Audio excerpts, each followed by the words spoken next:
Today we're going to analyze growth patterns in a pattern block fish design. Then you're going to use a data table to collect data and analyze the sequence to figure out the growth rule. I'm going to use virtual blocks, but if you have physical pattern blocks at home, you can use those as well. First, I'm going to show you a design that I'm going to make. And you can see that I could rotate these pattern blocks to make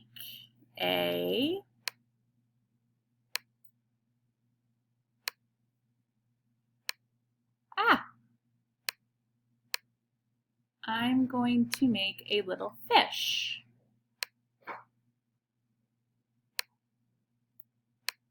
Okay, here is my fish. I wonder how many blocks I would need to make 100 of these fish. Scientists and mathematicians ask this sort of question all the time.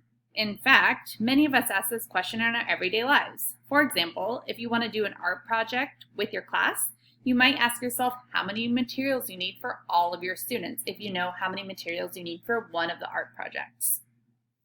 Today you will be analyzing the information using table values to collect the data. You will look at columns in the tables of values to identify and describe the patterns. Let's look at the task. This task is called shape patterns. Remember, you can use the virtual pattern blocks if you want to actually build your designs. Look at the pattern block fish below.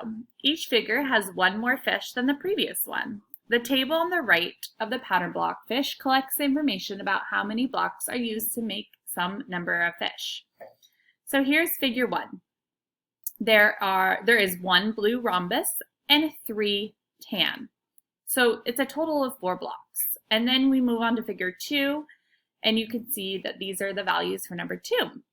Okay, now it's your job to fill out figure 3. How many of the blue and how many of the tan and how many total? You're going to do that for 10 total figures.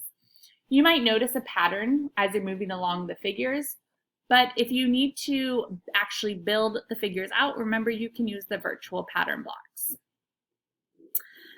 The number in the columns of the tables create a numerical sequence. These sequences can be analyzed for patterns. For example, figure 1, 2, 3, 4, 5, 6, 7, 8. The pattern of this sequence is just +1 after starting with 1. So we start with 1 and then we +1 and +1 and +1 and +1. And that would keep going on forever. Now let's look at the next pattern. It says to fill the number sequence for every other 3 columns from the pattern block fish table. Describe the patterns. So now we're going to move on to the number of blue rhombuses. So you're going to go up to your table, and your number of blue rhombuses starts with 1, 2, and then you will continue on for the rest of the numbers that you collected. So you'd write 1, 2, and then the rest of your numbers here, and then write what the pattern sequence is.